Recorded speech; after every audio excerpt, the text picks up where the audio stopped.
पहली बार आपके कॉलेज में बोलने आया हूं और क्या सुनना चाहते हैं, मन की बात सुनना चाहते हैं, काम की बात सुनना चाहते हैं, यंगस्टर हैं, उसी हिसाब से मैं बात करूंगा और कितना सुनना चाहते हैं। मैं जब यहां आ रहा था वैसे पुष्पेंद्र ने काफी कम समय में और बहुत सारी बात को समराइज कर दिया है।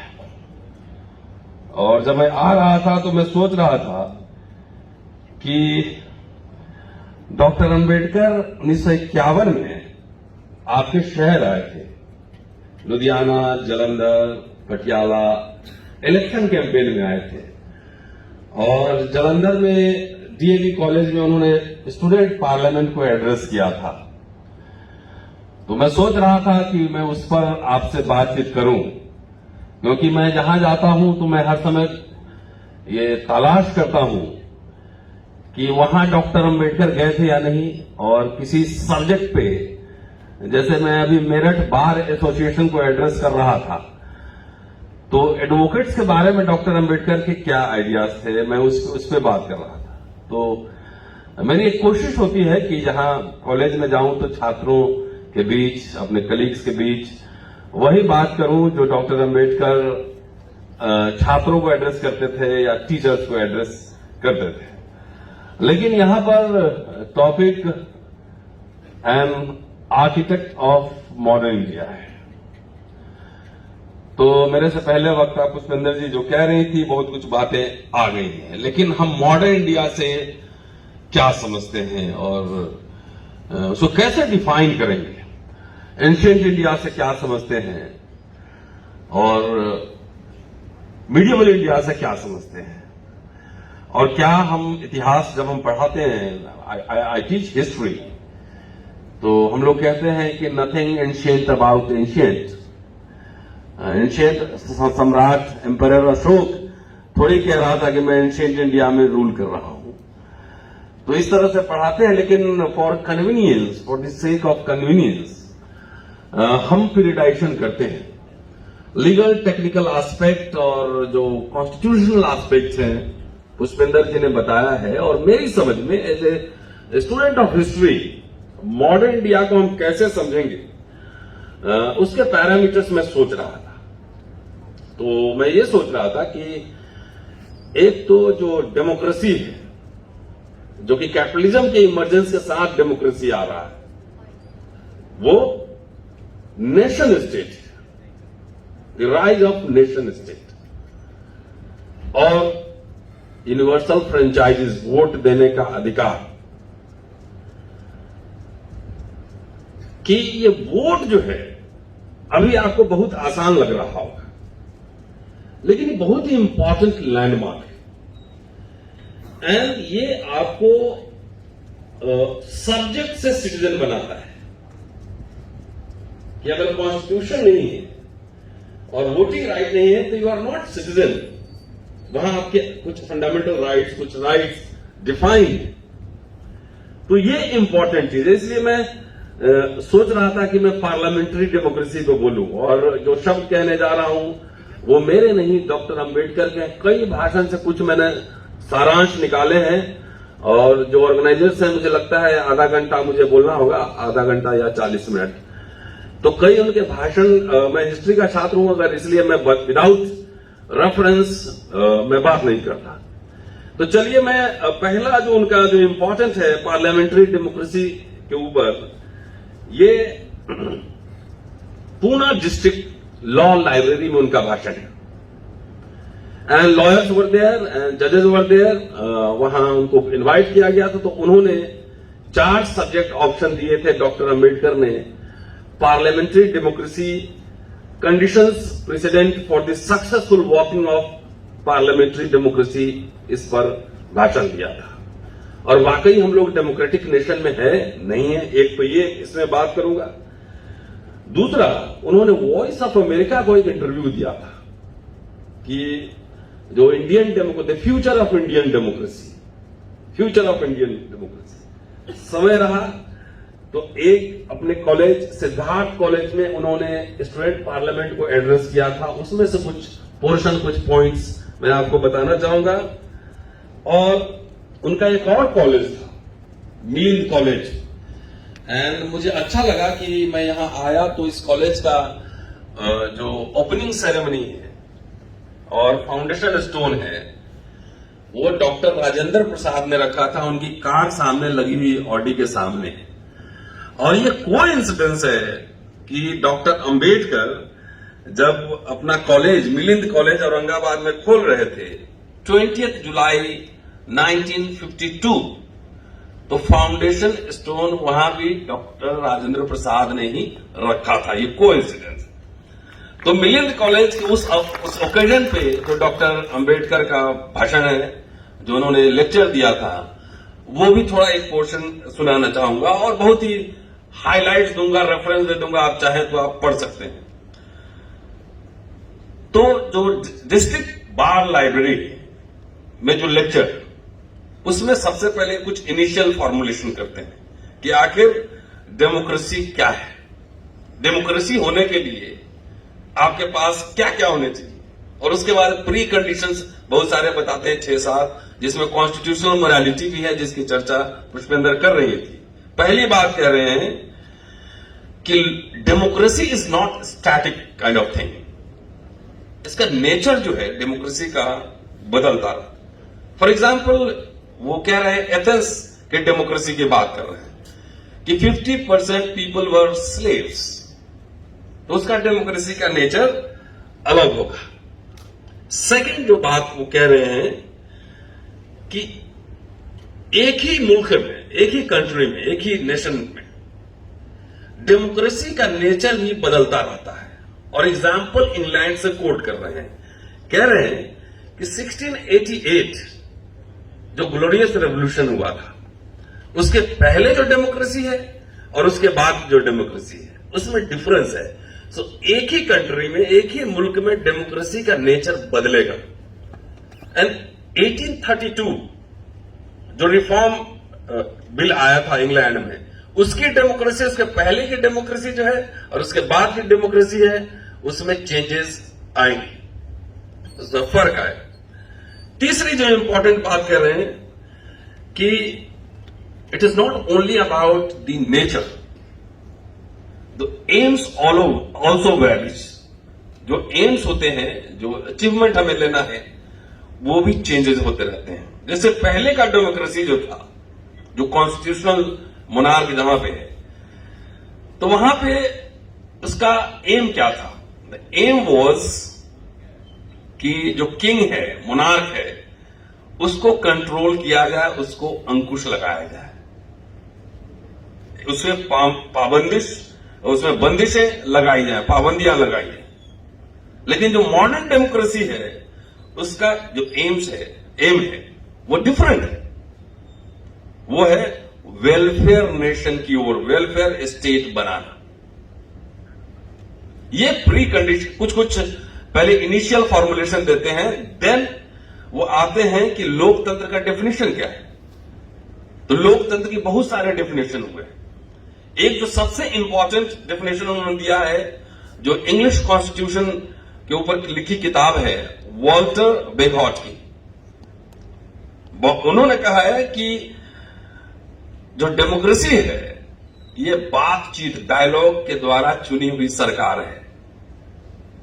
डायलॉग से, बातचीत से, झगड़े, लड़ाई, मारपीट से नहीं, डंडा से नहीं, बातचीत से चुनी हुई सरकार है। दूसरा जो एग्जाम्पल अब्राहम लिंकन का देते हैं, वी द पीपल, आप सब जानते हैं। लेकिन यहां डॉक्टर अंबेडकर एक अपना डेफिनेशन देते हैं कि डॉक्टर अंबेडकर की नजर में डेमोक्रेसी क्या है। ही सेज कि सरकार, जो गवर्नमेंट है, उसका वैसा नेचर जिसमें without any bloodshed, without any bloody revolution, जो लोग हैं वहां के, उसके लाइफ में इंपॉर्टेंट सोशल और इकोनॉमिक चेंजेस आ जाए। आई थिंक आप मेरी बात समझ रहे हैं? Are you getting my point?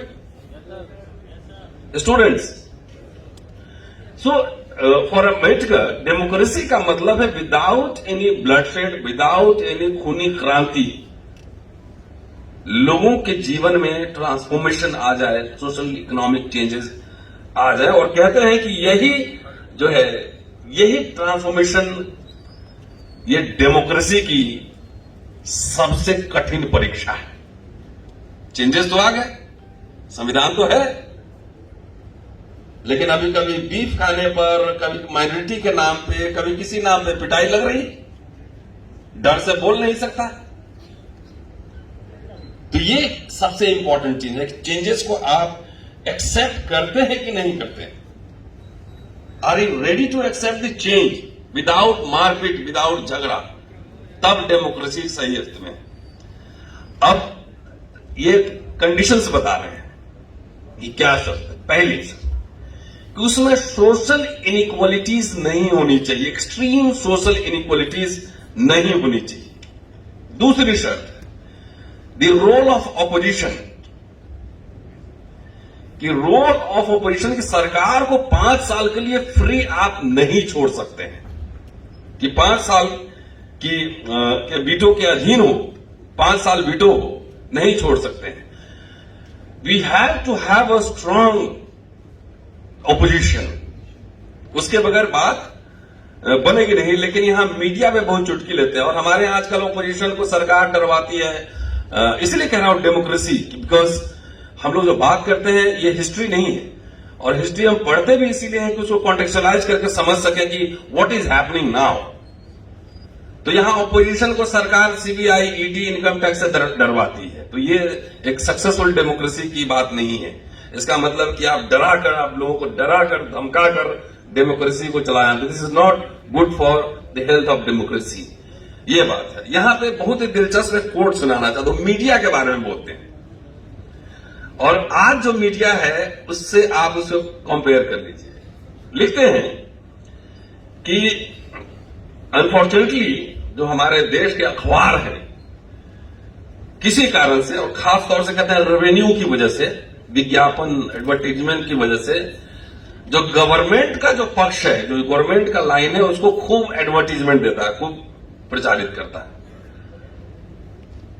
खूब प्रोपगेट करता है। लेकिन जो ऑपोजिशन है उसकी बात को स्पेस नहीं देता है। ये डेमोक्रेसी के लिए ठीक नहीं है। आज देख लीजिए, आज आपके, अगर आपने वैक्सीन लिया होगा तो उसमें भी फोटो लग के आ रहे हैं कि किनका वैक्सीन है। 5 किलो अनाज मिला होगा, उसमें भी फोटो लगा हुआ आ रहा है। तो ये ठीक नहीं।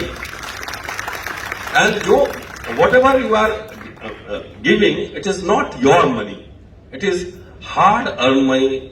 ये पब्लिक का मनी है, हमारा टैक्स का पैसा है। उसी में से अगर आप मेरे लिए सड़क बनवाते हैं या कुछ देते हैं तो आप कोई एहसान मेरे ऊपर नहीं कर रहे हैं, आप अपनी जिम्मेदारी में से, अपने घर से निकालकर नहीं दे रहे हैं। तो ये बात ध्यान रखना चाहिए। तो ये क्यों, why I am saying this, क्यों ये बात कह रहा हूं कि एक सोशल साइंटिस्ट का काम और एक इंटेलेक्चुअल का काम जी हुजूरी करना, हाँ में हाँ मिलाना नहीं होता है।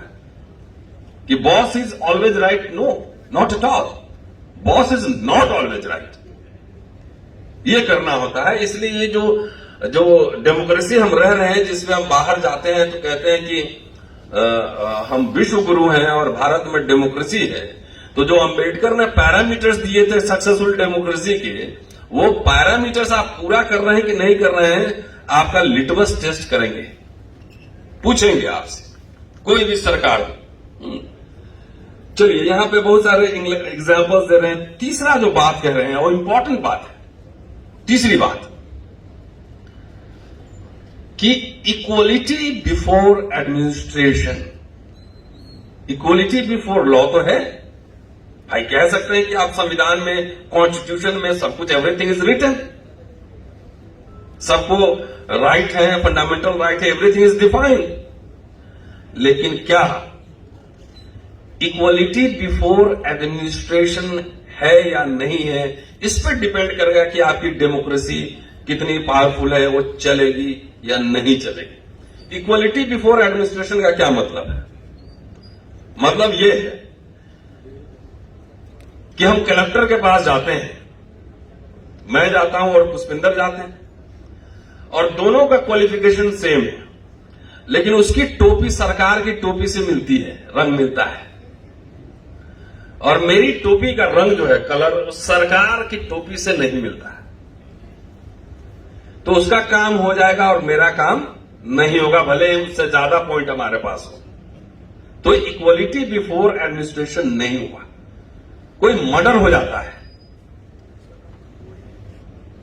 मर्डर हो जाता है और वहां पे एक पार्टी का आदमी है जिसकी सरकार है, वो डीएम को जाकर धमकाता है, थ्रेटन करता है कि don't take action in this case, otherwise हम आपका ट्रांसफर कर देंगे, करा देंगे मिनिस्टर से कहकर।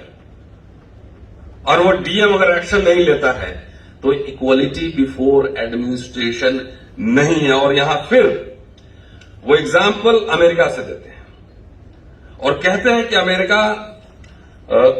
अमेरिका में दोनों जो ऑफिसर्स हैं, एडमिनिस्ट्रेटिव ऑफिसर्स और पॉलिटिकल ऑफिसर्स, दोनों को अलग रखा गया, क्योंकि सरकारें बदलती रहती हैं, गवर्नमेंट कीप्स चेंजिंग, बट ये जो एडमिनिस्ट्रेटिव बॉडी है ये नहीं चेंज होता है ना, उसको हर सरकार में काम करना होता है, इसलिए उसको फेयर रखा जाए। और अपना एग्जाम्पल भी एक देते हैं और देते हैं कि लॉर्ड लिनलिथगो जो वायसराय थे, उनके प्राइवेट सेक्रेटरी डॉक्टर अंबेडकर के पास आए और बोले कि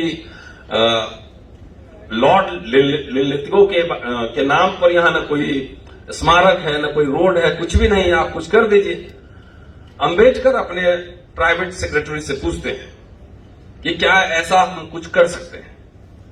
सेक्रेटरी ने मना कर दिया कि ये करना ठीक नहीं होगा और अंबेडकर ने नहीं किया। तो उसको कोट करते हुए कहते हैं कि मेरी समझ में वहां किसी अधिकारी के लिए ऐसी बात कह पाना जो कि मंत्री के इच्छा के विरुद्ध हो, है ना, जो डिजायर है मिनिस्टर का, उसके खिलाफ जो हो, एकदम बिल्कुल असंभव है, इम्पॉसिबल है। क्या आज का सेक्रेटरी मिनिस्टर के ओपिनियन के खिलाफ बोल सकता है? नहीं बोल सकता है। It is other way round. तब इस पे आप इस कसौटी पे जांचिए, इस पैरामीटर पे कि हम डेमोक्रेसी में कहां तक पहुंचे हैं। आज तो मिनिस्टर वर्बल कम्युनिकेशन करता है कलेक्टर को कि जाओ किसी का मस्जिद गिरा दो, किसी का घर तोड़ दो। वर्बल कम्युनिकेशन होते हैं। अभी मध्य प्रदेश खरगोन में हुआ है और जब मामला आया तो डीएम साहब कह रहे हैं कि हमने कोई ऑर्डर ही नहीं दिया। तो वर्बल कम्युनिकेशन पे जब आपका सिस्टम चलने लगे, इसका मतलब है डेमोक्रेसी खतरे में, डेमोक्रेसी इज एट रिस्क, खतरे में है। और ये बचाने के लिए देयर इज नो अवतार, इनकारनेशन नहीं होगा। We the people of India. Doctor Ambedkar चाहते तो उसमें जय श्री राम से शुरू कर सकते थे या सत श्री अकाल से शुरू कर सकते थे, कुछ और 786 डाल सकते, सब ऊपर डाल देते एक लाइन से। लेकिन उन्होंने क्यों लिखा we the people of India? वो जानते थे कि संविधान का इस्तेमाल करके ही, जिस भाषण का जिक्र पुष्पेंद्र ने किया है कि 25 नवंबर 1949 को उन्होंने कहा था कि इसी संविधान का इस्तेमाल करके ऐसा लोग भी आ सकता है जो तानाशाह हो सकता है, डिक्टेटर हो सकता है। तो इसलिए उन्होंने we the people of India लिखा कि ऐसा तानाशाह अगर आए भारत में जो जिससे डेमोक्रेसी खतरे में हो, तो we the people of India उसका कान पकड़ के सत्ता से नीचे उतार देना। ये था पर्पस।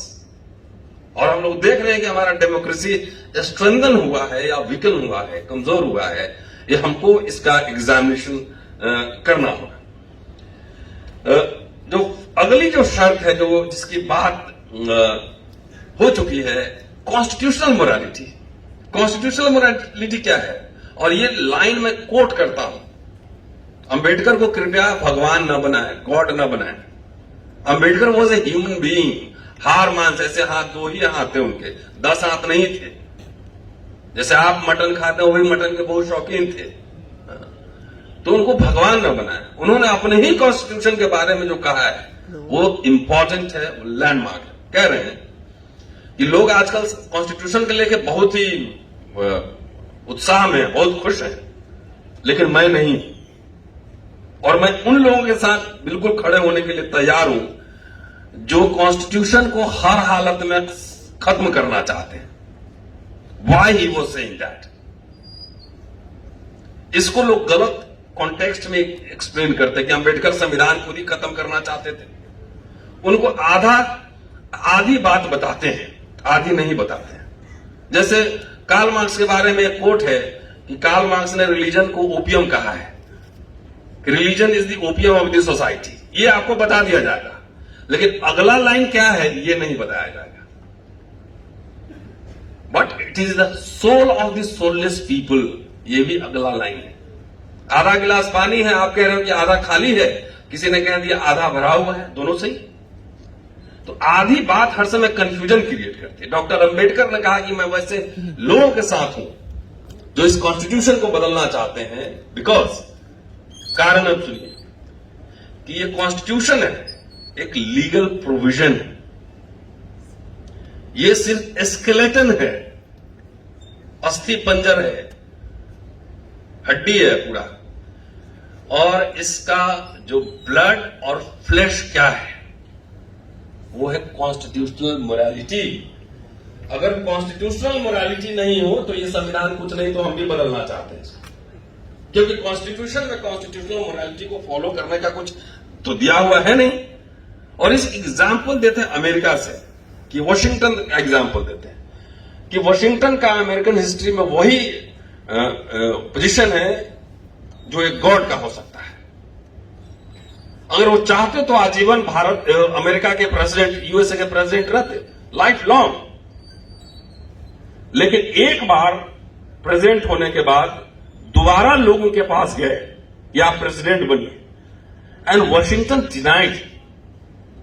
ये जो 2 टर्म का जो चक्कर है अमेरिका के राष्ट्रपति होने का, वो कहां से आ रहा है? यहीं से आ रहा है। ही डिनाइड, लेकिन जबरदस्त बोला कि अगर आप मुझे बराबर प्रेसिडेंट बनाएंगे तो इंग्लैंड से फिर हम आजादी हमने क्यों ली? कैसे जस्टिफाई करेंगे कि इंग्लैंड का जो रूल था खराब था? तो वो जो है मना कर, लेकिन जबरदस्ती लोगों ने दूसरी बार उनको प्रेसिडेंट बनवाया। तीसरी बार जब लोग गए उनके पास तो उनको भगा दिया वहां से, नहीं बने तीसरी बार। ये है मोरालिटी।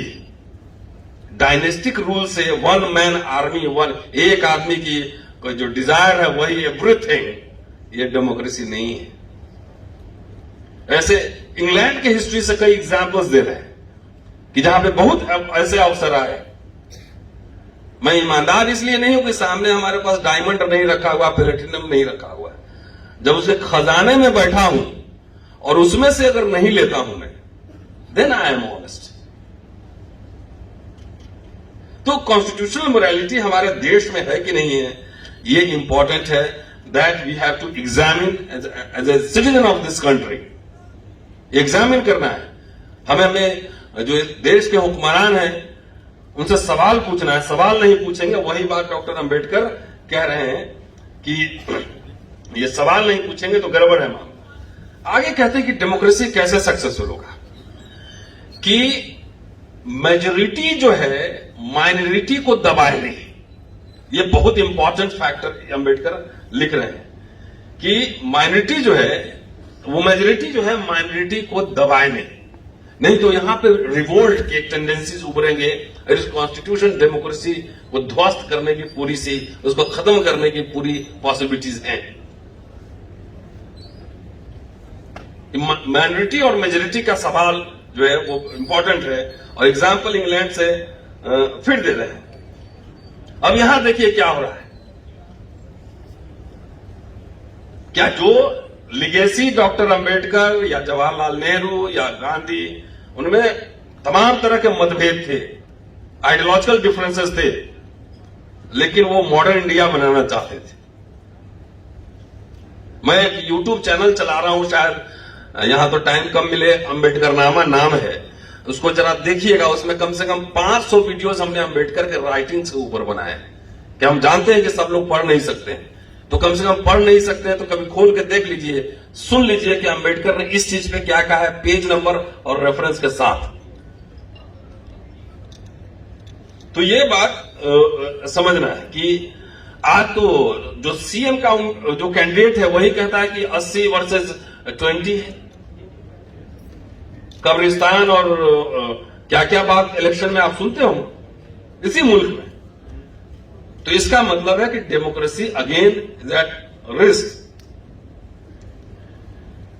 सोशल मोरालिटी की भी बात करते हैं कि सोशल मोरालिटी बिल्कुल जरूरी है। और फाइनली इस लेक्चर का जो क्रक्स है वो कह रहे हैं पब्लिक कॉन्शसनेस, जन चेतना, कि बैठे बैठाए घर पर जो है कुछ नहीं मिलने वाला है। पब्लिक कॉन्शसनेस नहीं होगा। किसान आंदोलन सक्सेसफुल रहा, कॉन्शियस थे लोग, लगातार उस पर डटे हुए थे। रोस्टर आंदोलन मूवमेंट सक्सेसफुल हुआ, लोग लड़े। SC/ST एट्रोसिटीज एक्ट, सरकार को झुकना पड़ा, लोग लड़े। तो पब्लिक कॉन्शसनेस का होना बेहद जरूरी है। एक तरह से आपको सर्विलांस रखना पड़ेगा अपने नेताओं से। व्यक्तिगत काम के मैं मिलता हूं बहुत सारे नेताओं से, leaders, but not for my personal work. मुझे कोई ट्रांसफर पोस्टिंग नहीं कराना है, मुझे कोई ठेका नहीं लेना है, कॉन्ट्रैक्ट नहीं लेना। हम सोशल इश्यूज पे मिलते हैं, उस पर बात करते हैं। तो नेताओं से सवाल पूछना, पब्लिक जो हमको गवर्न कर रहे हैं हमारे वोट को लेकर, ये डेमोक्रेसी की इतने सारे प्री कंडीशन डॉक्टर अंबेडकर ने बताए हैं। इस कसौटी पर मैं पढ़ता हूं और मैं सवाल पूछता हूं, लगातार पूछता हूं। अभी टाइम तो है मेरे पास, मुझे चूंकि घड़ी सामने नहीं है, मुझे पता नहीं लगेगा, इसलिए टाइम बता दीजिएगा। तो अब छोटे छोटे ब्रीफ में ही निकलता हूं कि जो वॉइस ऑफ अमेरिका का जो पूरा है, जो इंटरव्यू हुआ, दिलचस्प है कि इंडियन डेमोक्रेसी का फ्यूचर क्या है।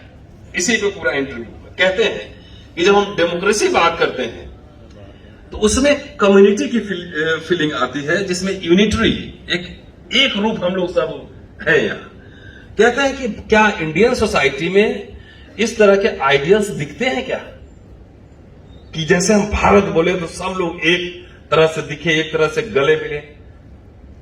बोले इंडियन सोसाइटी में ये दिखते हैं क्या? बोलते नहीं दिखते हैं, क्योंकि जो इंडियन सोसाइटी है वो कई कास्ट का समूह है, combination of numerous social groups, caste, एक दूसरे से अलग अलग बटे हैं। और इसका पूरी जाति व्यवस्था के अस्तित्व में बात करते हैं और कहते हैं कि जो कास्ट सिस्टम है, इसका जो एग्जिस्टेंस है, इसने इस देश के डेमोक्रेसी को हमेशा के लिए बाहर निकालकर फेंक दिया है।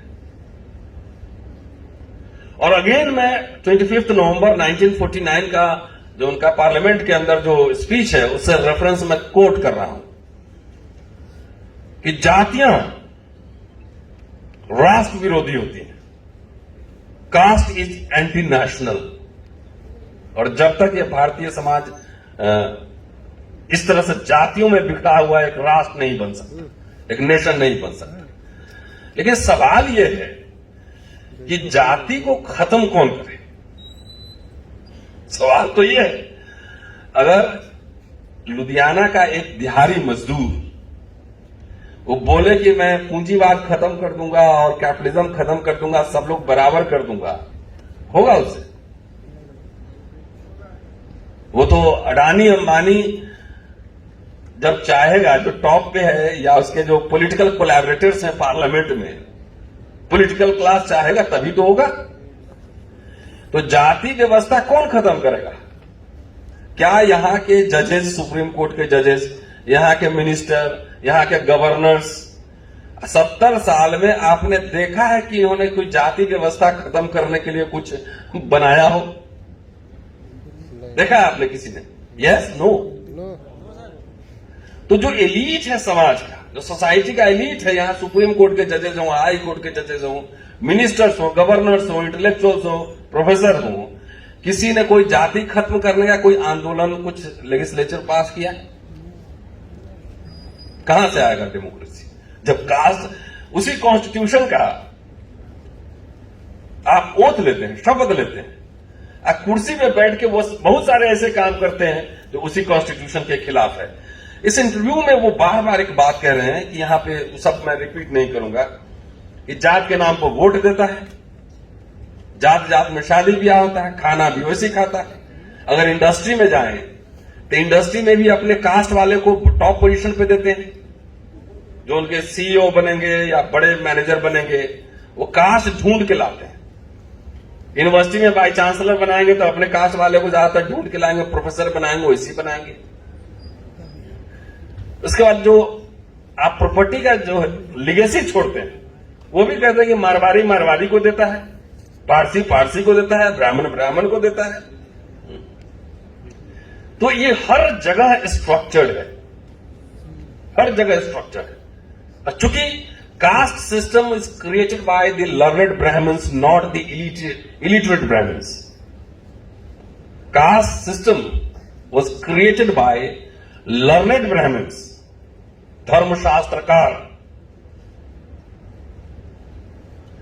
तो जहां जहां ये पढ़े लिखे लोग होंगे वहां पर आप देखिएगा बहुत प्यार से गले काटते हैं। सबसे ज्यादा जातिवाद वहीं पे आपको मिलेगा, दिखेगा नहीं। लेकिन आप पूरा सोशल एनालिसिस कीजिए, आप किसी मीडिया घराने में चले जाइए और उनसे पूछिए, उनका पूरा एनालिसिस कीजिए तो आपको पता लग जाएगा ये कौन है।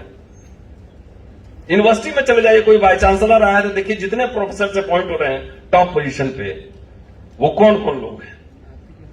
मैंने सवाल अपने यूनिवर्सिटी को लेकर उठाया कि अच्छा लगता है कि अंबेडकर के बारे में बात करना और डेमोक्रेसी, कॉन्स्टिट्यूशन, जस्टिस, आइडियल्स बात करना, लेकिन दिल्ली यूनिवर्सिटी, पहले हमारा कॉलेज पंजाब यूनिवर्सिटी से एफिलिएटेड था, हिंदू कॉलेज। बाद में 1922 में दिल्ली यूनिवर्सिटी बना। 100 साल मनाया जा रहा है दिल्ली यूनिवर्सिटी के। आज तक न एक महिला मिली, न इनको दलित मिला, न ट्राइब मिला, न बैकवर्ड, कोई नहीं मिला जो दिल्ली यूनिवर्सिटी का वाइस चांसलर बन सके। और देश में जातिवाद खत्म हो रहा है। सवाल कौन उठाएगा? ये सवाल हम ही उठाएंगे। And I am a teacher or citizen of this country. I have every democratic right, every constitutional right to raise the question. चाहे वो मेरा प्रिंसिपल हो, मेरा वाइस चांसलर हो, कोई भी, चाहे HRD मिनिस्टर हो। 100 साल में न एक महिला मिली आपको, न एक शेड्यूल कास्ट मिला, न एक शेड्यूल ट्राइब मिला, न एक बैकवर्ड मिला। दिल्ली यूनिवर्सिटी में कोई नहीं, JNU में एक महिला आई है, वेमेन। तो ये सवाल कौन खड़े करेगा? इस सवाल हमें ही खड़े करना होगा। आगे कह रहे हैं कि ये जो कास्ट, अगर सिर्फ कास्ट हो तो बात चल जाती है। ये कास्ट सिस्टम का जो पूरा हाइपोथेसिस है, पूरा स्ट्रक्चर है, वो ग्रेडेड इनइक्वालिटी है। एक के कंधे पे दूसरा पांव रखे रहता है, उसके कंधे पे तीसरा पांव रखे रहता है, और नीचे कौन है पता ही नहीं।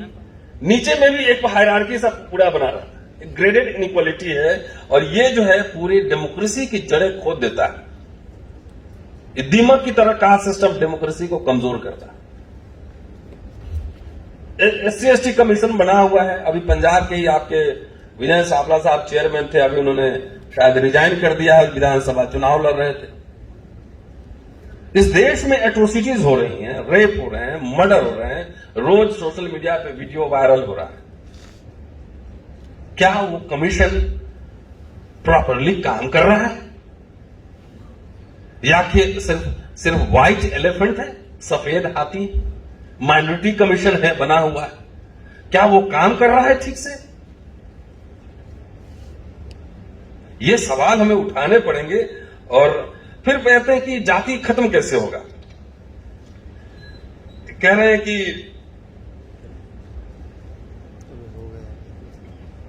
अगर एजुकेशन से खत्म हो सकता है क्या? बोले कि जिस तरह का एजुकेशन सिस्टम है, उस एजुकेशन सिस्टम से जाति कभी नहीं खत्म हो सकता। मैंने अभी एग्जांपल दिया। कह रहे हैं कि जो ब्राह्मण है उसको जाति सिस्टम से, कास्ट सिस्टम से लाभ है। वो जब पढ़ता है तो उस सिस्टम में उसको बड़े बड़े प्लेस मिलते हैं। तो पढ़ के भी, एजुकेटेड होकर भी वो कास्ट सिस्टम खत्म करने का कोई मूवमेंट नहीं चलाएगा। किसी अपर कास्ट को जाके देखिए, अंबेडकर जयंती पे दलितों की सभा हो चाहे कुछ और सभा हो, तो उसमें जाके बड़े बड़े भाषण दे देगा। किसी ब्राह्मण को बोलिए कि ब्राह्मण महासभा में जाकर अंबेडकर के ऊपर भाषण दो, तब जाने नहीं, उसमें नहीं दे। तो भाषण देना अच्छा लगता है ना, लोग ताली बजाते हैं, अच्छा लगता है, लोग सुनते हैं। लेकिन बोलिए कि अपने घर में जाकर इस पर बोलो। और मैं कह रहा हूं कॉन्स्टिट्यूशन का जो बेनिफिट है ये सिर्फ दलित ने नहीं लिया इस देश का। इस देश का सबसे ज्यादा जो लिया है बेनिफिट, इस देश का अपर कास्ट लिया है कॉन्स्टिट्यूशन का बेनिफिट। और तब भी जो है उसे घर में जाके देखिए ना अम्बेडकर की फोटो होगी, न 14 अप्रैल होगा और न 26 नवंबर होगा। इसलिए मैं कई बार बार कहता हूं कि अमूमन इस देश का upper class, upper caste elite by nature बेईमान है। आपका खा भी लेगा, पचा भी जाएगा, बोलेगा भी नहीं, उल्टा गाली भी देगा। सारे कॉन्स्टिट्यूशन के लाभ ले लिए। जो विमेन हिंदू कोड बिल की बात कह रही थी पुष्पेंद्र, हिंदू कोड बिल से खाली दलित महिलाओं को लाभ हुआ, वोट देने से सिर्फ दलित को लाभ हुआ। लेकिन ये जब आप अंबेडकर को नहीं मान सकते हैं, आपके दिमाग में जाति का जहर है ना, बैक्टीरिया इतना इन्फेक्ट कर चुका है हजारों साल से। अमेरिका ने अपने कॉन्ट्राडिक्शन आज से 50 साल पहले रिजॉल्व कर लिए लार्जली। तो जब आप अंबेडकर को नहीं सुन रहे, नहीं मान रहे, तो हम आपको क्या मानेगा? तो ये क्या, ये पढ़े लिखे लोग अमेरिकन फाउंडेशन की बात कर रहे हैं, इंडिया गवर्नमेंट ऑफ इंडिया की बात कर रहे हैं और कह रहे हैं कि जिस तरह से एजुकेशन दी जा रही है उससे कास्ट सिस्टम नहीं खत्म होगा। अगर आप डिप्राइव्ड सेक्शन को, बैकवर्ड्स को, अनटचेबल्स को एजुकेशन देंगे तो वो बदलाव कर सकता है, वो क्रांति कर सकता है। अभी कास्ट सिस्टम में वो इसलिए फंसा हुआ है क्योंकि उसकी आंखें नहीं खुली हैं, लेकिन उसको जैसे एजुकेशन देंगे तो वो क्रांति कर सकता है, बदलाव कर सकता है। कहते हैं कि ये सब प्रॉब्लम्स हैं, इसको दूर नहीं करेंगे तो आपका पार्लियामेंट, आपका पार्लियामेंट्री डेमोक्रेसी ध्वस्त हो जाएगा। वैसे मैं एक बात और बता दूं यहां पर कि इस देश में कभी संविधान खत्म करने की घोषणा नहीं होगी, घोषणा करके नहीं होगा। धीरे धीरे उसके सारे प्रोसीजर, सारे उसके अंदर जो प्रोविजंस हैं उसको खत्म कर दिए जाएंगे, संविधान ऑटोमेटिक खत्म हो जाएगा। खाली इतना मोटा आप लेकर रहना कि हमारा कॉन्स्टिट्यूशन सिर्फ कवर होंगे उसमें। This is how system is working, that is why we are worried. मेरा सब्जेक्ट अम्बेडकरिज्म नहीं है, मैं तो इतिहास का छात्र हूं, मैं एंशिएंट इंडिया पढ़ाता हूं। Why we are reading? Because मैं जानता हूं कि देश मुल्क में कुछ गड़बड़ चल रहा है और इससे जो है मामला खराब होने वाला है। 10 मिनट ऑर्गेनाइजर्स, कितने टाइम हो गए बता दीजिए, कितना हुआ? 1:30 बज गया है, हैं? तो 10 मिनट और चल सकता है। अगर थक जाइएगा तो बोल दीजिएगा, मैं जबरदस्ती अपनी कविता नहीं सुनाता। चलिए, स्टूडेंट पार्लियामेंट में दिलचस्प है। चूंकि आप छात्र हैं इसलिए मुझे लगता है कि स्टूडेंट को यह बात कहनी चाहिए, क्योंकि आपके पेरेंट्स, आपके टीचर, बिकॉज आप इंजीनियरिंग कॉलेज के स्टूडेंट हैं तो आपकी ट्रेनिंग कैसी है मैं नहीं जानता, लेकिन हमारा सब्जेक्ट थोड़ा डिफरेंट है। मैं जब स्टूडेंट्स हमारे आते हैं क्लास में तो पहले ही कहता हूं, quote and quote, I hate good girls and good boys. इसकी वजह आप नहीं समझे। I hate good girls and good boys.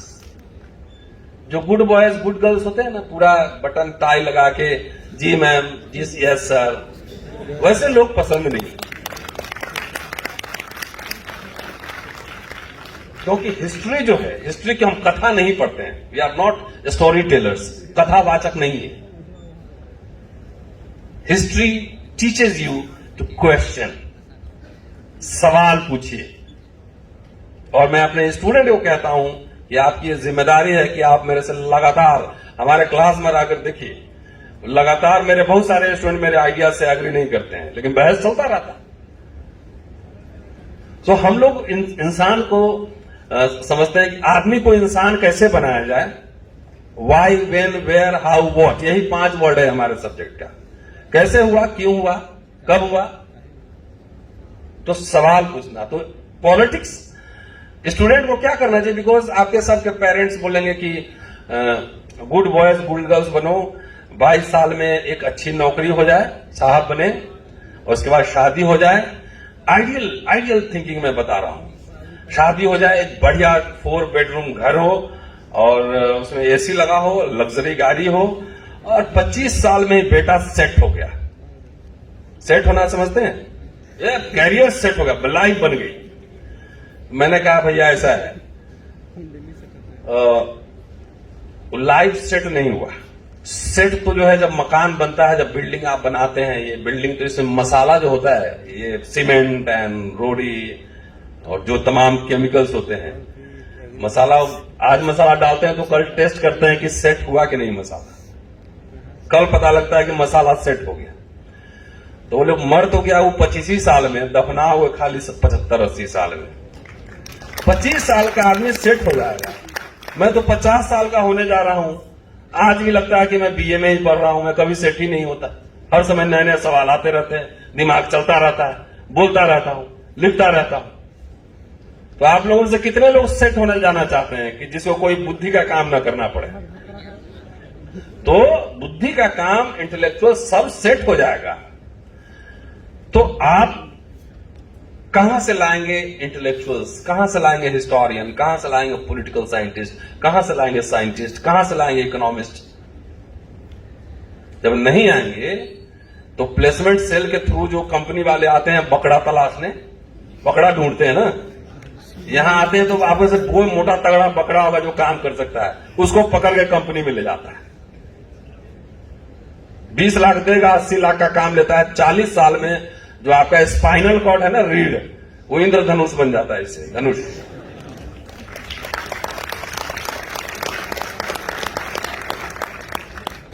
ठीक है, ये हम लोग इस तरह से बातचीत करते हैं। हम आपको कोई बिगाड़ उगाड़ नहीं रहे हैं, खाली ऑल्टरनेटिव सोचने का सिखला रहे हैं कि कैसे सोच सकते हैं। वो कह रहे हैं कि इसको अपने ही कॉलेज में, सिद्धार्थ कॉलेज में, अपने छात्रों को एड्रेस कर रहे हैं कि क्या मतलब है ये पार्लियामेंट जो आपने बनाया है, ये पार्लियामेंट ही है, इसका क्या मतलब है? पहले पार्लियामेंट्री प्रोसीजर को सीखिए। कि इस तरह की लोग समझते हैं कि आजकल बहुत राजनीति में आ रहे। राजनीति में आने का मतलब सिर्फ टिकट लेके, आजकल तो बहुत डंडा लेके लंपटाई भी करते हैं, लंपट भी होते हैं। टिकट लेना एमएलए एमपी बनना नहीं होता है। Politics is all about you lead. मैं पॉलिटिशियन नहीं हूं, but I am a political man, I am not apolitical. मेरी एक पॉलिटिकल अंडरस्टैंडिंग है, मुझे सही गलत की समझ है। तो कह रहे हैं बहुत लोग आ रहे हैं, लेकिन इतना इनको पता ही नहीं स्टूडेंट को कि किस किस तरह का रास्ते अपनाने हैं, क्या हमारे पास ऑल्टरनेटिव होंगे, क्या विकल्प होंगे, कैसे जीवन जीना है। सिर्फ फैशनेबल की तरीके से पॉलिटिक्स में आ रहे हैं। कह रहे हैं कि जिस पार्लियामेंट को आपने बनाया है, आपको 2-3 फंडामेंटल बात समझनी चाहिए। और इसलिए ये सब कह रहा हूं कि अपने सबको कहता है कि मेरा बेटा बेटी सरकारी नौकरी बने। कोई अपना बच्चा को लीडर ही नहीं बनाना चाहता है। आपके ड्रीम्स इतने छोटे छोटे हैं, जॉब लग गई। अरे ड्रीम देखो कि भारत का प्राइम मिनिस्टर बनना है, ड्रीम देखो कि अमर्त्य सेन बनना है। पेरेंट्स इतने छोटे छोटे ड्रीम सिखाते हैं। और मैं जो कह रहा हूं, ये नहीं कह रहा हूं कि आपको कह रहा हूं, अपने पे लागू नहीं करता। मैंने 2 बच्चे हैं, दोनों को सिखाया कि पहला काम करना है जिंदगी में, क्या? नौकरी नहीं करना है, नौकरी नहीं करना। अभी 15 साल मेरी नौकरी है, जितना पढ़ना चाहो पढ़ जाओ। दुनिया में काम की कमी नहीं है, काबिल लोग की कमी है। बेटा मेरा स्टीफेंस में पढ़ता है, स्टीफेंस कॉलेज, दिल्ली यूनिवर्सिटी। मैंने कहा बीए कर लो इधर से, इसके बाद अमेरिका, इंग्लैंड, जहां जाना है जाओ, पीएचडी करो, अच्छा हिस्टोरियन बनो। बेटी हमारी है, वो फिल्म हिस्टोरियन बनना चाहती है। अभी से 200 फिल्म देख चुकी है, वो हिंदी, भोजपुरी, हॉलीवुड, बॉलीवुड सब देखती रहती है। मैं नहीं रोकता। तो नेचुरल इंस्टिंक्ट हर छात्र में होता है। अब वो गिटार बजाना चाहता है और आपको जबरदस्ती उसको लगाए हुए हो कि इंजीनियरिंग कॉलेज में पढ़ाओ, तो डिरेल हो जाएगा ना। इसलिए लीडर जो है, और लीडर बनते नहीं हो तो बनाए जाते हैं। कोई ब्रिलियंट पैदा नहीं होता है। कल्चरल कैपिटल आप लेते हैं, ये बनाए जाते हैं। आप अपने बच्चा, हम तो चाहते हैं कि हम खुद ही चाहते हैं कि मैं महान आदमी बनूं, the great man.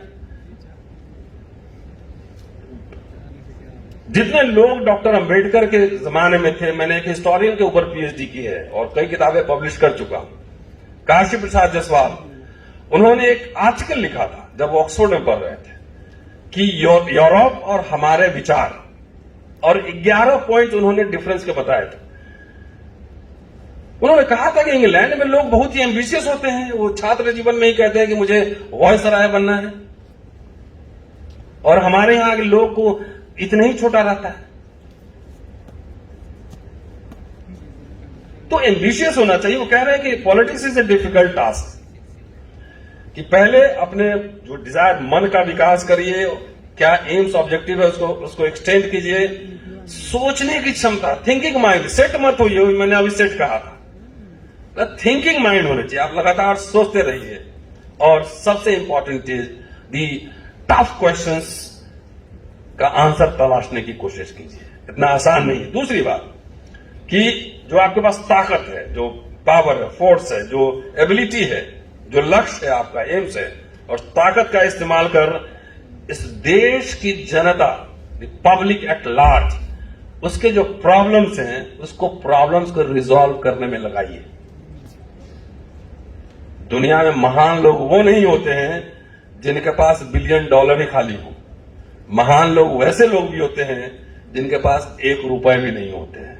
Doctor Ambedkar के कैबिनेट में, जवाहरलाल नेहरू के कैबिनेट में कितने मिनिस्टर रहे होंगे, किसी का नाम भी आपको याद नहीं होगा। और डॉक्टर अंबेडकर को एज ए लॉ मिनिस्टर हम लोग याद नहीं करते हैं, उनके लिए वो बहुत ही खराब फेज था, he was not happy, resign कर दिया। उनको हम जानते हैं, ये काम जो उन्होंने किया है। दुनिया में 2 ही तरह के लोग होते हैं, एक जीते जी मरने की तैयारी करते हैं, और एक मरने के बाद जिंदा रहने की तैयारी करते हैं। जो मरने के बाद जिंदा रहने की तैयारी करते हैं वो पैसा इकट्ठा नहीं करते, इतना होना चाहिए काम चल जाए, बस दैट्स इट, ओवर। तो ऐसे हमें फ्यूचर लीडर्स तैयार करने हैं, फ्यूचर लीडर्स, और आप ही में से आएगा, आप ही में से महान लोग बनेंगे, आप ही में से जवाहरलाल नेहरू जैसे लोग बनेंगे, अंबेडकर जैसे लोग बनेंगे, राजेंद्र प्रसाद जैसे लोग। इतने बड़े बड़े सपने क्यों नहीं देखते, मुझे ये नहीं समझ में आता। छोटे छोटे ड्रीम्स क्यों दिख रहे हैं, हम अपने बच्चों को क्यों दिखला रहे हैं छोटे ड्रीम्स। इफ ही और she is having ability to lead this country, उसको लीडर बनना चाहिए। अच्छे लोगों को हमने राजनीति में जाना भेजना बंद कर दिया है। हम लोग इतना सेल्फिश हो गए हैं, इसलिए जैसे लोगों से हम गवर्न हो रहे हैं वो हम देख रहे हैं, जिस तरह का हेट्रेड इस मुल्क में फैल रहा है। चलिए, तो ये लोकशाही, डेमोक्रेसी और डिक्टेटरशिप का अंतर बताते हैं। और छात्र संघ कहते हैं कि भाई लीडर बनने के लिए क्या चीज बेहतरीन है आपको, पैसे is no, not at all. 2 चीज एथेंस का डेमोक्रेसी देखिए, लैंग्वेज एंड ऑरेटरी, डेमागोगी। अगर आप में चाहे पंजाबी बोलते हो, हिंदी बोलते हो, अंग्रेजी बोलते हो, आप में वाक पटुता, मतलब ऐसा कि आपके बोलने से लोग मिसमराइज हो जाए, वो डेवलप करिए। लैंग्वेज और ऑरेटरी, डेमागोग, एथेनियन डेमोक्रेसी में इसको डेमागोग बोलते हैं। तो डेमागोग बनिए, तब आपको लीडरशिप मिलेगी। खाली पैसे से लीडर बनना होता, अडानी अंबानी खुद ही प्राइम मिनिस्टर बन गया रहता। अब तो पैसे का ही बोला वाला ऑरेटरी, हम कितना भी अच्छा बोलेंगे हमको टिकट ही नहीं देगा, बोला कि बहुत बोलता है, बदमाश आदमी है। तो थोड़ा चेंज हो रहा है, लेकिन ये सब भी साइकिल है, ये परमानेंट ये भी नहीं रहेगा। तो ये बात कर रहे हैं और अपना एक्सपीरियंस कहते हैं कि मैं इतना संकोची था। बस खत्म ही कर रहा हूं।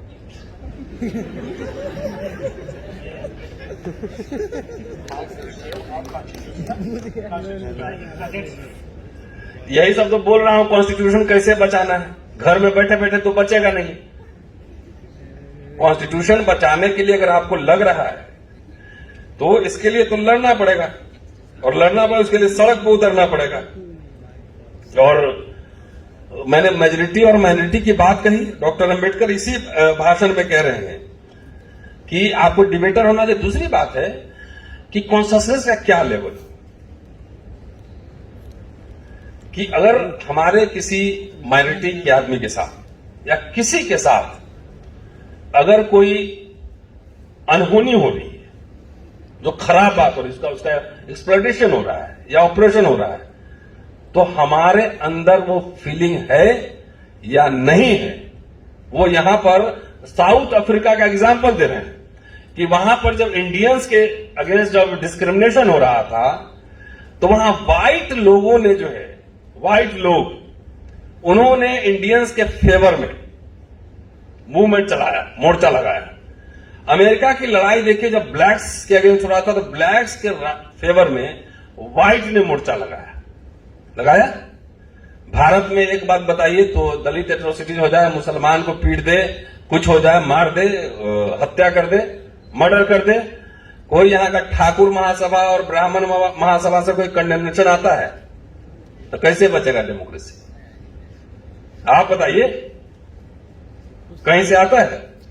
एलीट घर में, बड़े लोग घर में कुछ हो जाए तो इंडिया गेट घेर देते हैं, मोमबत्ती से पाट देते हैं। मैं भी रहता हूं उसमें, लेकिन मैं सबके लिए बोलता। मेरे लिए महिलाएं, औरत, चाहे एलीट हो, भले वो मुझे कुछ और माने, लेकिन मैं तो इक्वल ही मानता। ये उनका नजरिया है, उनका संस्कार है, जो कल्चर उन्होंने इनहेरिट किया है, संस्कार है, वो जाने। मैंने तो इक्वलिटी सीखी है, मेरी नजर में तो बस इक्वल है, इंसान है। अब वो आदमी से इंसान बन पाएंगे कि नहीं बन पाएंगे ये मुझे पता नहीं, लेकिन मैं इंसान बनने की ओर अग्रसर हूं, लगातार बढ़ रहा हूं। आदमी होना अलग बात है, इंसान होना दूसरी बात। तो मुझे लगता है कि मैंने काफी कुछ बात कर लिया है। और एक आइडियल स्टेट के बारे में कहते हैं कि जो कैपिटलिस्ट है वो चाहेगा कि उस स्टेट लेसन फेयर हो, फ्री ट्रेड हो। एक सोशलिस्ट है, वो सोशलिस्ट चाहेगा कि उसके हिसाब से सिस्टम बने और सोशलिस्ट स्टेट बने। और भारत जैसे मुल्क में जहां की तरह तरह के इंटरेस्ट ग्रुप हैं, तो कह रहे हैं कि यहां पर एक मॉडल काम नहीं करेगा, यहां पे तरह तरह के मॉडल बनाने पड़ेंगे। आज ये सवाल पूछिए कि सारे रास्ते जो है वो अडानी अंबानी के घर में ही जा रहे हैं कि एक ही मॉडल बन रहा है, और एक कैपिटलिज्म भी नहीं है। कैपिटलिज्म के साथ वेलफेयर स्टेट का नोशन भी जुड़ा हुआ है। एक तरह से ये लंपट कैपिटलिज्म है जो पूरे देश के संसाधन को लूट रहा है। इस बात को हमको समझना होगा। आज सारे इंस्टीट्यूशंस बर्बाद किए जा रहे हैं और प्राइवेट यूनिवर्सिटी, दिल्ली में आइए हम बताते हैं, प्राइवेट यूनिवर्सिटीज को कुरमुत्ते की तरह उग रहे हैं। छात्रों से फीस लिया जाता है ज्यादा। अब मास्टरों को दिया, जब जिस मुल्क में 15,000 रुपए प्रोफेसर मिलने लगे और आप दावा कर रहे हैं कि हम विश्व गुरु बनेंगे, प्रोफेसर 15,000, कैन यू इमेजिन? वो 15,000 में अपना घर ठीक से नहीं चला सकता और रिसर्च क्या करेगा? तो रिसर्च नागपुर के हेडक्वार्टर में होगा, उससे मुल्क बनेगा विश्व गुरु। अरे आप बाहर जाते हैं तो हर समय विश्व गुरु का पूरा जो सिंबल है, आइडियाज है, वो बुद्धा से आ रहा है, उस ट्रेडिशन से आ रहा है। आप जाते हैं तो बार बार कहते हैं कि मैं बुद्ध की धरती से आया हूं। एक बार बोल के दिखाइए कि मैं मनु की धरती से आया हूं, बोलिए। नहीं बोलिए। तो ये मामला है, ग्रेटनेस ऐसे बनेगा। मुझे लगता है काफी वक्त ले लिया, कभी और आऊंगा तो और भी मिलिंद कॉलेज और पीपल्स एजुकेशन सोसाइटी के ऊपर। और एनीवेज जितने स्टूडेंट्स अगर आप सुनना चाहें, ये सारे मैंने भाषण अंबेडकर के मैंने यूट्यूब पर पढ़ के डाल दिए हैं। आप मिलिंद कॉलेज टाइप करेंगे आ जाएगा, पीपल्स एजुकेशन सोसाइटी टाइप करेंगे आ जाएगा, साइमन कमीशन टाइप करेंगे आ जाएगा वीडियो।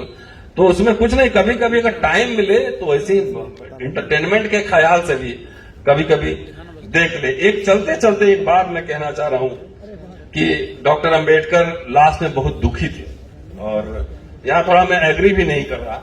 इतने सारे लोग समझदार हो जाते तो फिर अंबेडकर एक ही काहे पैदा होते। सिद्धार्थ एक जगह वो कहते जहां हॉस्टल के लिए संगमनेर में एक प्रोग्राम था फंड रेजिंग का, और उस फंड रेजिंग में 1952 की बात है।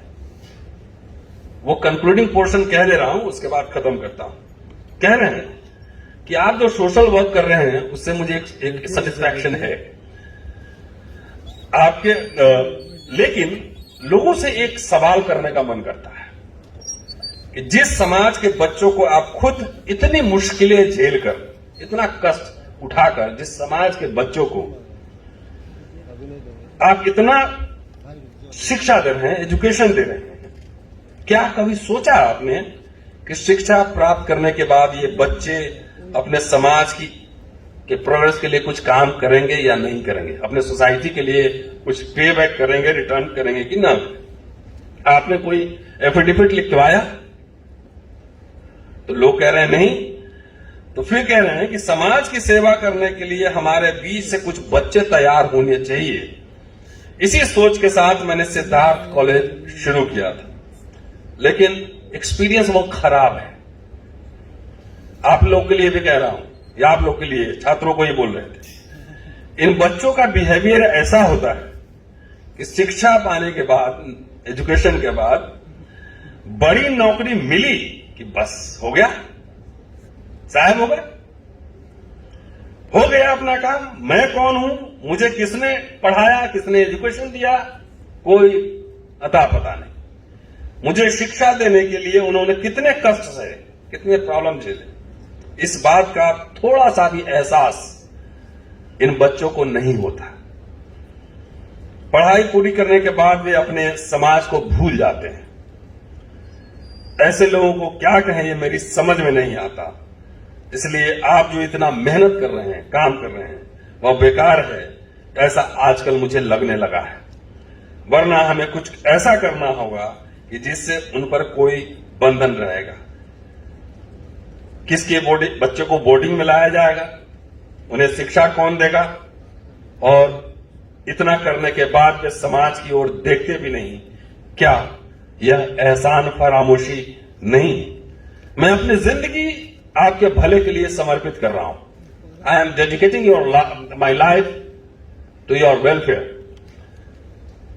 लेकिन मुझे चिंता हो रही है कि मेरे बाद इस समाज का क्या होगा। मेरी इस चिंता को दूर करने वाले लोग आपके समाज में अब तक पैदा क्यों नहीं हो रहे? सोचता हूं तो लगता है कि मैंने व्यर्थ ही अपना जीवन आप लोगों के लिए व्यतीत किया, बर्बाद किया। ये डॉक्टर अंबेडकर 52 में कह रहे हैं। उन्होंने जो पीपल्स कॉलेज खोले थे, उसमें किसी के, उस समय तो जात के हिसाब से कॉलेज लोग खोल रहे थे, है ना? वो ठाकुर महाविद्यालय, ठाकुर कॉलेज, ब्राह्मण कॉलेज, तो जाट कॉलेज, ये सब खुल रहा था। डॉक्टर अंबेडकर ऑन रिकॉर्ड कह रहा हूं, 362 स्टूडेंट थे मिलिंद कॉलेज में, उसमें से ओनली 26 स्टूडेंट्स वर अनटचेबल। वो सब जाति धर्मों के लिए खोले थे। लड़कियों के लिए उन्होंने कॉलेज आने जाने के लिए बस का इंतजाम किया था। तो ये जो उनका पेन है लास्ट में कि हमारे बच्चे भूल जाते हैं, लेकिन ये पेन से बात खाली कहने से कोई बात नहीं है। अरे नहीं होगा तो 10 में दांव लगाएंगे, एक तो निकलेगा। एक ही तो बुलेट चाहिए, बुलेट तो एक ही चाहिए। वो टूटा हुआ पंक्चर वाला साइकिल लेने से, 100 साइकिल लेने से बेहतर है कि एक बुलेट चाहिए, बढ़िया बुलेट बाइक। लेकिन उसके लिए एफर्ट्स करेंगे ना। जब हम तालाब में कूदेंगे, समंदर में कूदेंगे, तभी उसमें से मोती निकाल सकते हैं। और ये बात कह गया कि हमारे 70 साल में जिन लोगों ने अंबेडकर से सबसे लाभ लिया, ज्यादा 70 साल में इतने सारे आपके ऑर्गेनाइजेशन बने हुए हैं, तरह तरह के कर्मचारी ऑर्गेनाइजेशन, हजारों। अंबेडकर जयंती पे लाखों रुपया चंदा देते हैं। लेकिन अगर यही सब मिलकर रिसोर्सेज इस्तेमाल करके अगर 10 बच्चे अगर कोलंबिया यूनिवर्सिटी भेजे रहते तो 70 साल में 700 एकेडमिशियन इंटेलेक्चुअल्स हम पैदा कर चुके होते। लेकिन हमने ये नहीं किया, इंस्टीट्यूशंस नहीं बनाए। Ambedkar was one of the finest institution builder. इतने सारे संस्थान बनाए, उसमें मैं 1 घंटा बोल सकता हूं। इतने इंस्टीट्यूशंस बनाए, लेकिन हमने वो बनाए हुए इंस्टीट्यूशन को भी ठीक से नहीं रखा। हम निराश नहीं है, मैं निराश नहीं हूं, मैं आशावादी हूं। मेरे पर अंदर होप है कि हम करेंगे, हम शुरुआत करेंगे। We will do that. और आपको यह बता दूं चलते चलते कि मैंने लॉकडाउन में अंबेडकरनामा शुरू किया था। अगर बड़ौदा महाराज नहीं होते तो शायद अंबेडकर भी नहीं होते। उन्होंने स्कॉलरशिप देके भेजा था, तो आज तो बड़ौदा महाराज है नहीं। तो आज हमको, आपको, सबको बड़ौदा महाराज खुद ही बनना पड़ेगा, खुद।